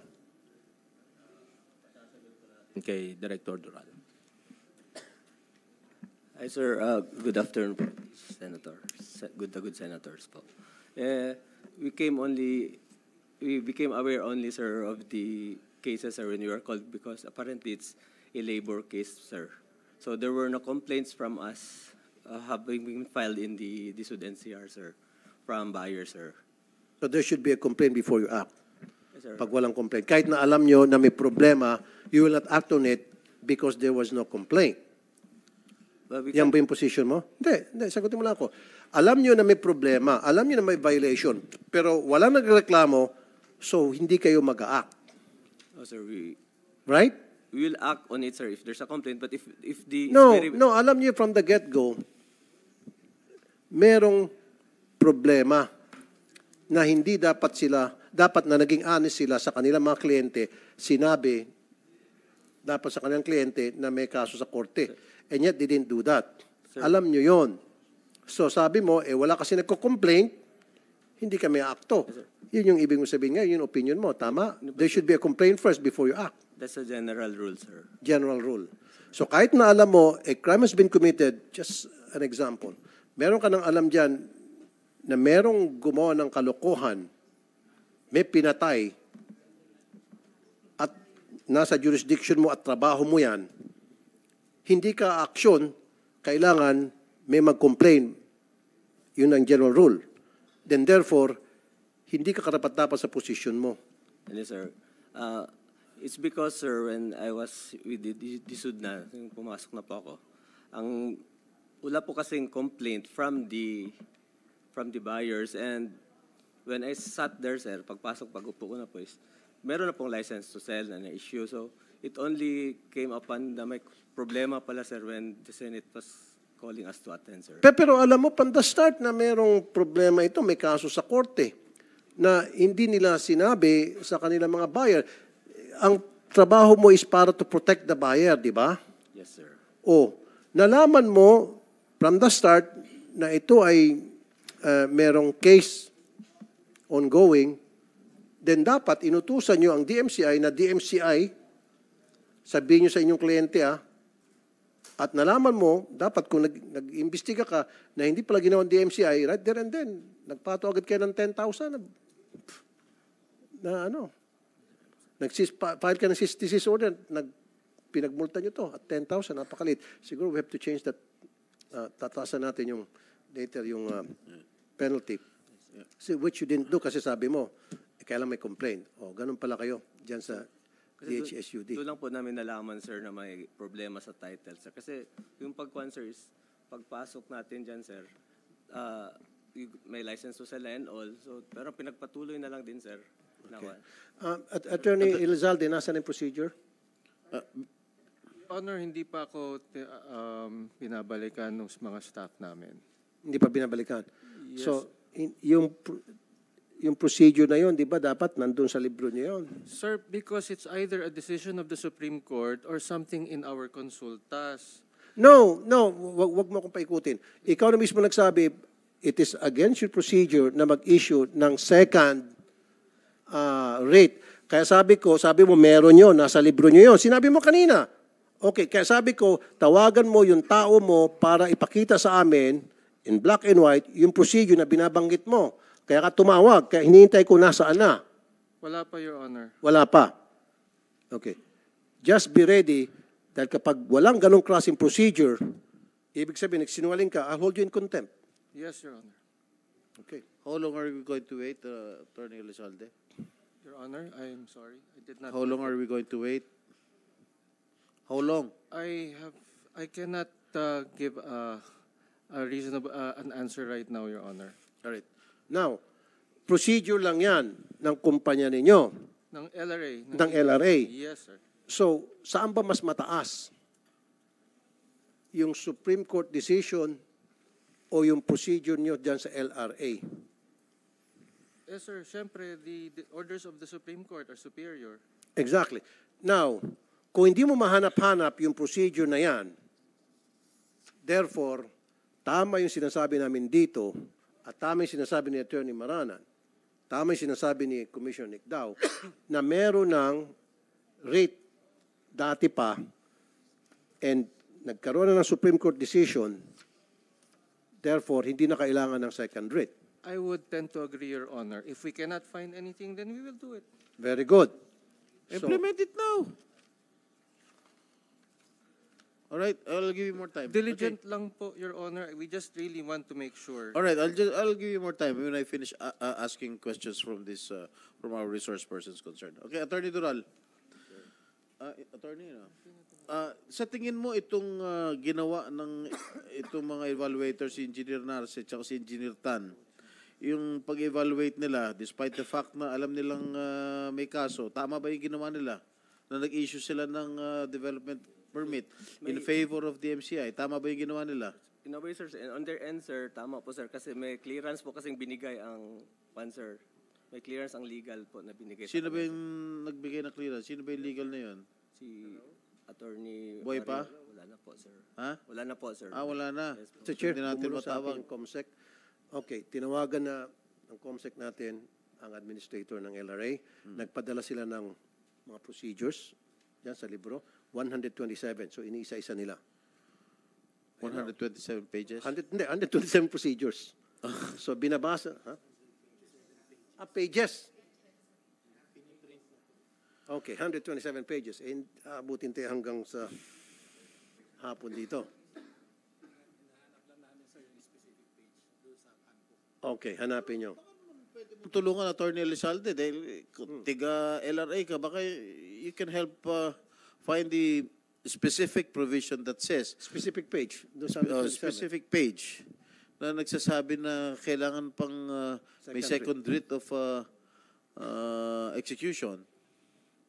Sige na, pumunta ka doon at hanapin nyo at pagtulungan ninyo. Alright. Okay, Attorney Gascon. Salamat. Yes, Your Honor. Ilan dun sa 131 units na benta ninyo? Correct? Dun sa disputed property? Yes, Your Honor. Ilan dun ng fully paid na? Lahat fully paid o merong nagbabayad? All of them, I believe, Your Honor, are already paying in, are already paid. With the particular, Your Honor, Sino ba sales manager ninyo? We will coordinate with them, Your Honor. So you do not have any idea if all the units that has been sold has been fully paid? Personally, Your Honor, no, I don't know. Who knows about it? I will check.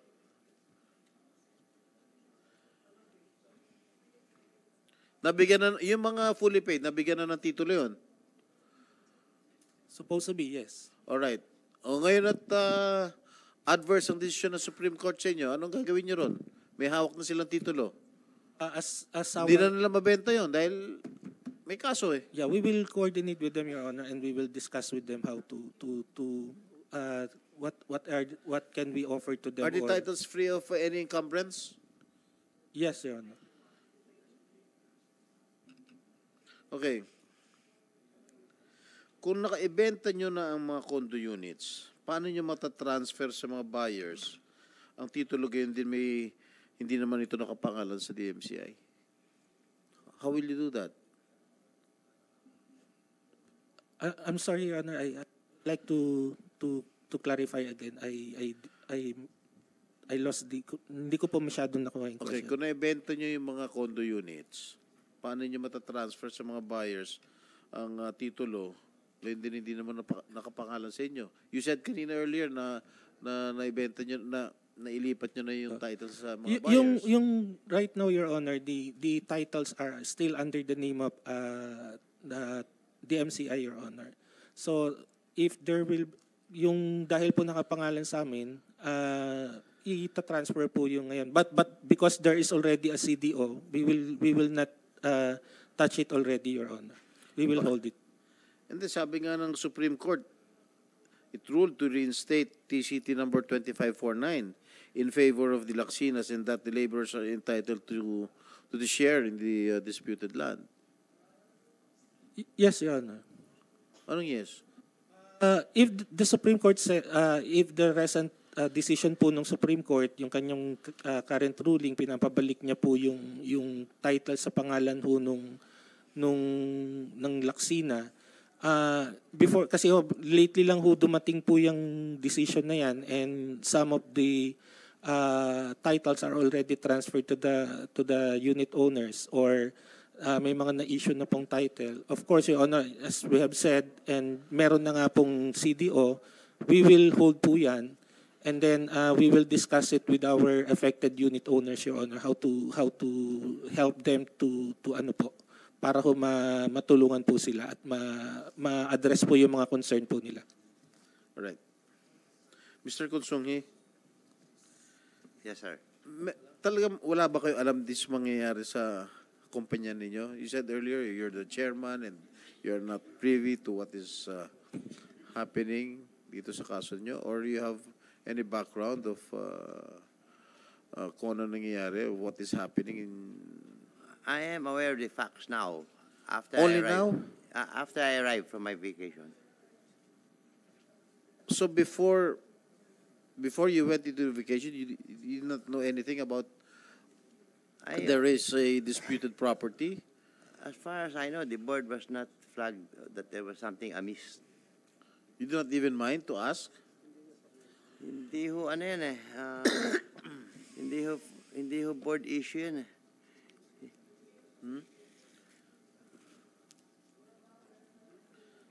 Sir? Yes, Attorney Marana. Sir, DMCI, I think Attorney Gascon mentioned earlier that they had settled with the employees. The settlement was done in September of 2023. Your Honor, since that was a settlement, it could not have been done without a board resolution authorizing and approving that settlement.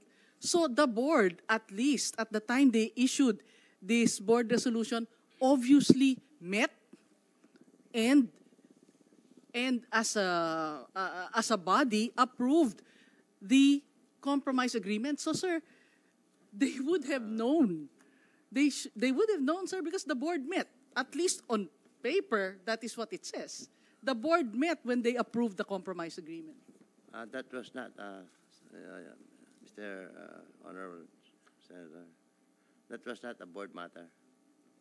Settlement did not pass through the board. Thank you. The settlement did not pass through the board. No, sir. What is your procedure? What is your procedure in the MCI? Bakit hindi dumadaan sa board? Hindi ho dumaan sa amin. I was only aware of that when I arrived.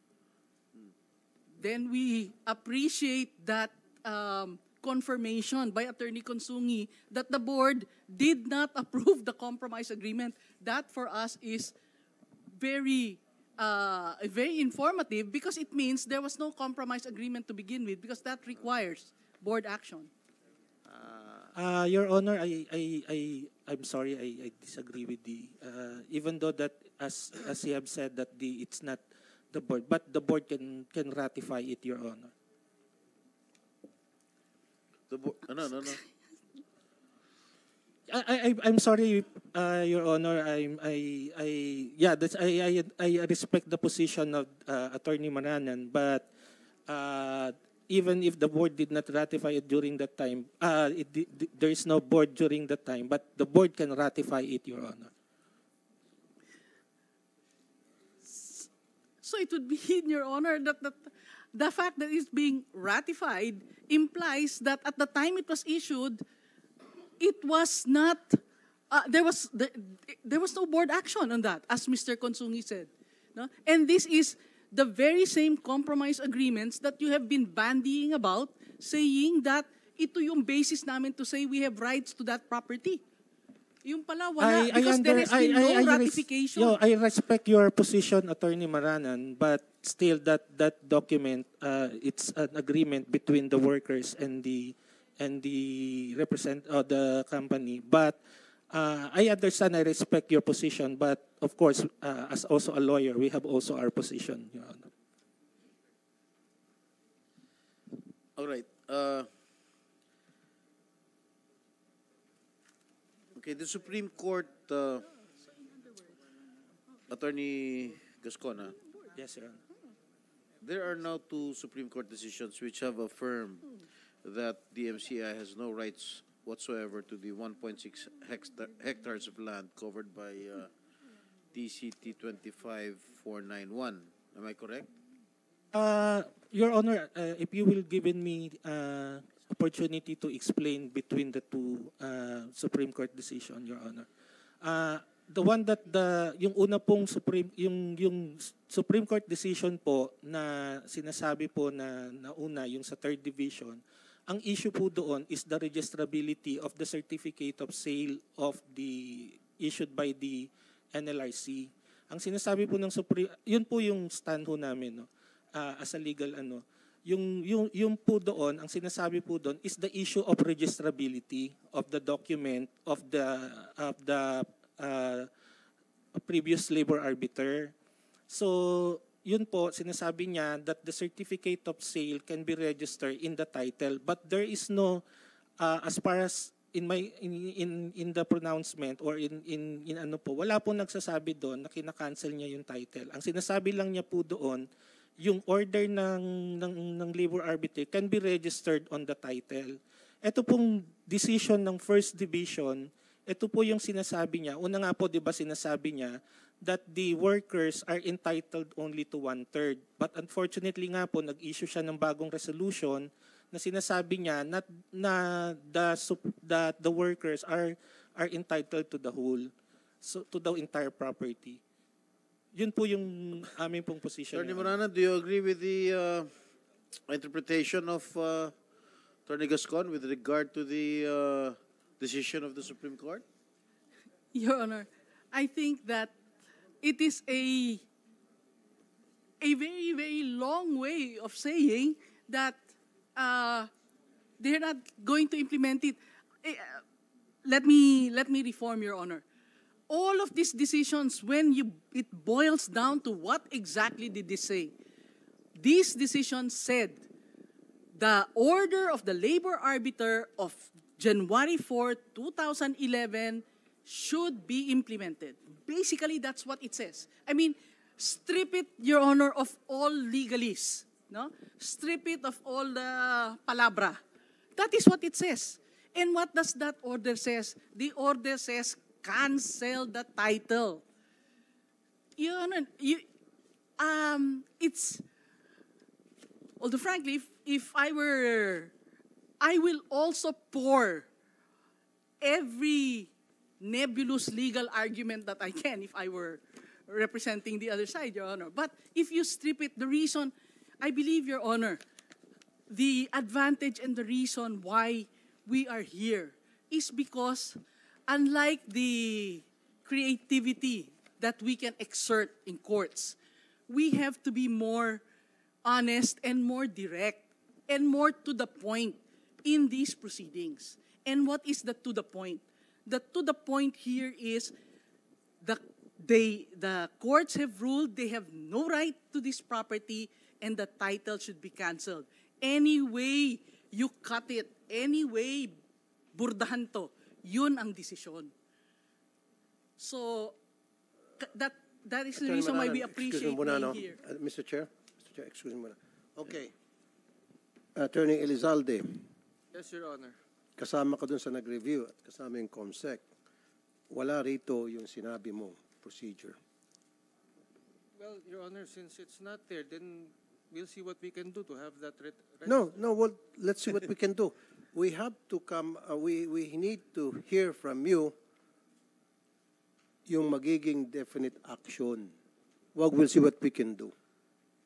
Kasi yung usapan natin pag wala rito, then Your Honor, gagawin mo na rapat, which is ika-cancel mo na yung title. Your Honor, if I may, under the rules of court, a judgment by the court becomes final by operation of law. And when that happens... No, wait a minute. You're talking about your procedure.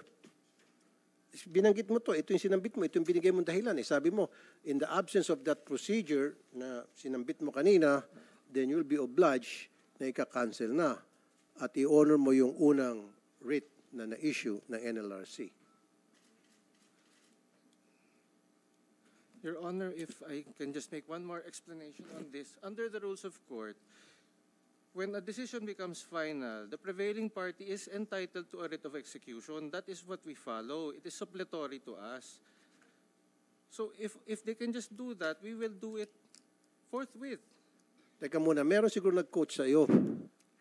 Kanina, maliwanag dito, sinabi mo na meron kasing procedure ninyo na nakalagay sa libro ninyo sa LRA, kaya hindi mo i-honor yung unang writ of execution na ipinalabas ng NLRC nung sometime in 2000, right?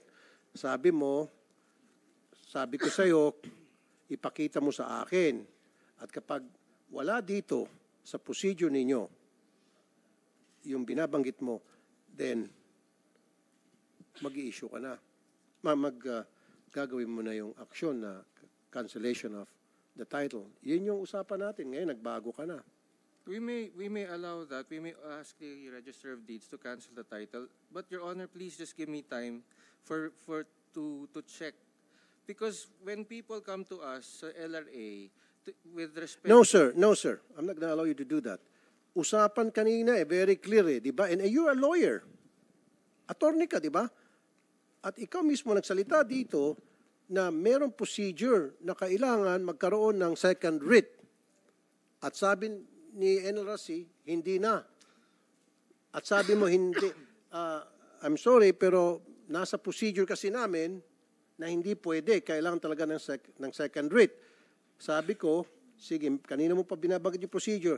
Show us that procedure ninyo sa LRA.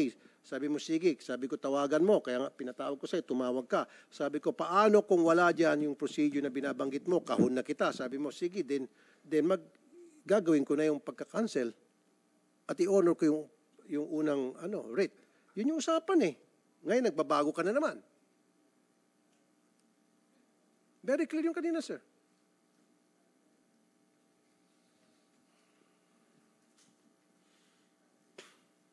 Very clear.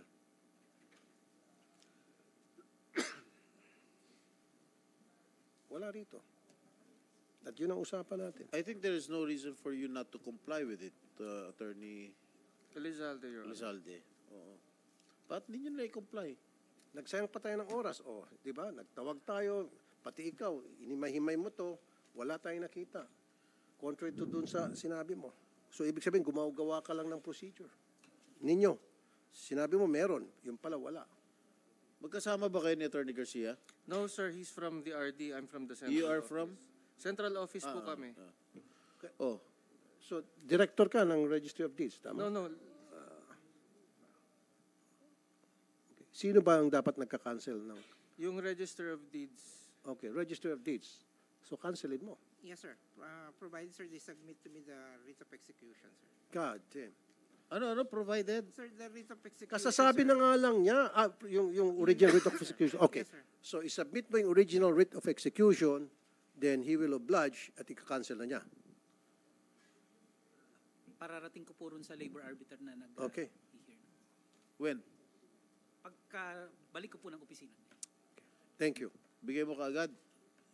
Opo, ang mag-i-issue po kasi, ang magbibigay po kasi nun ay yung labor arbiter. Hindi po kami sa commission. It's just a Xerox copy, di ba? Yes po, siguro certified true copy. Certified true copy. Ipadala nyo. And then you will comply right away, Attorney Yes, Garcia? Your Honor. Yes, Your Honor. Thank you, Once you receive the original writ of execution, Yes, Your Honor. certified true copy, Yes, Your which was Honor. issued last 2006, Kung hindi po 2006, 2012 pa. 2012, more than a decade ago. Yes, Your Honor. That's still valid, correct? I would accept, Your Honor. You will accept it, even it's a decade ago. Yes, sir, because it will be in line with the decision. I will Correct. be justified In line with the decision of the Supreme Court. Supreme Court. All right. Dapat itong si Atty. Garcia, gawin natin itong, yung, ano bang pinakamataas sa, Register of Deeds? Dapat ikaw na yon. Magaling ka. Sige. Okay. Mr. Chair. Okay. Nasatisfy na natin the reason why we're here is dahil napanalo na yung complainant and ika-cancel na yung title. Thank you kay Mr. Garcia. Then, tapos ng boxing, ika. Thank you, sir.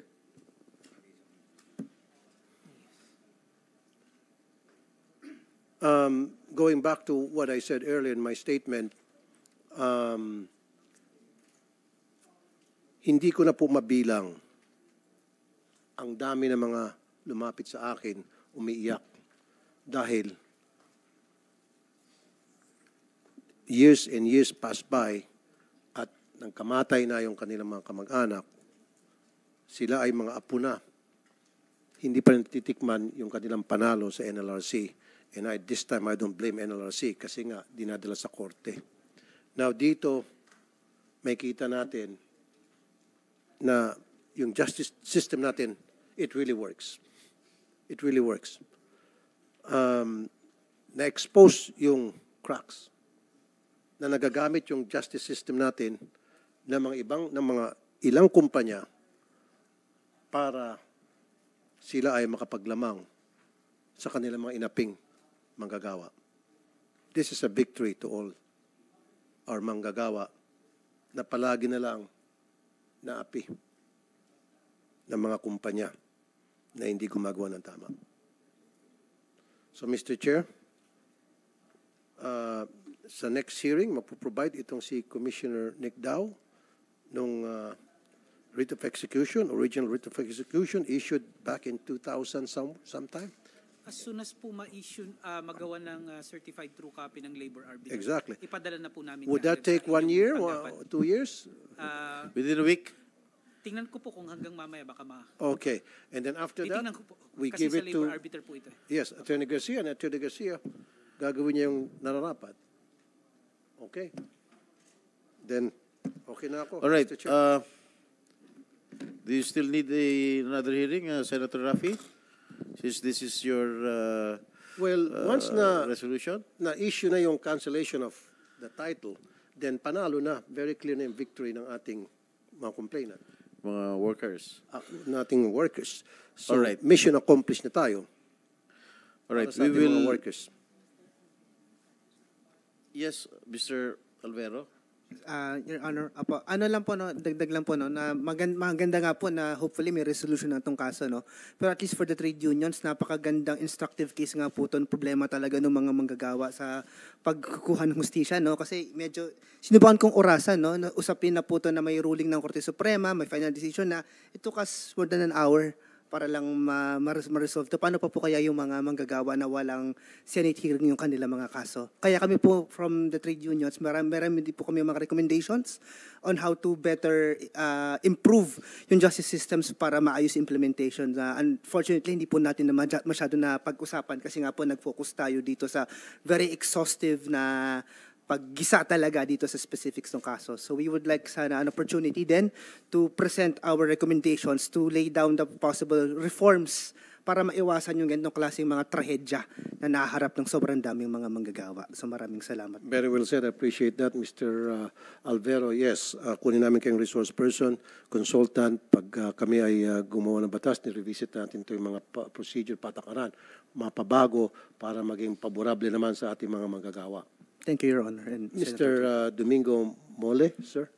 Magandang hapon po. Salamat po sa pagkakaroon ng ganitong hearing.